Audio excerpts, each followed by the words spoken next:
Hi guys, and welcome to this Alps switches restoration guide. I got this AEK with orange Alps in the post quite a while ago, but unfortunately it was a lot dirtier than I'd hoped, so I'm taking this opportunity to do a full restoration and update my hideously outdated Alps restoration video from 4.5 years ago now?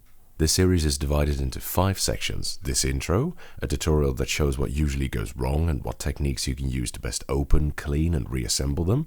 A tutorial that shows how to do a deep, more extensive and aggressive clean for if your switches really feel like shit. An experimental piece where I test a whole bunch of lubricants because there's very little information about that out there and how to use it. And finally a tutorial for how to deal with switches that are faulty, show chattering, don't click properly anymore or click when they shouldn't, etc. To avoid confusion between the different videos, I'll be releasing the parts a few days apart over the course of the coming 2 weeks.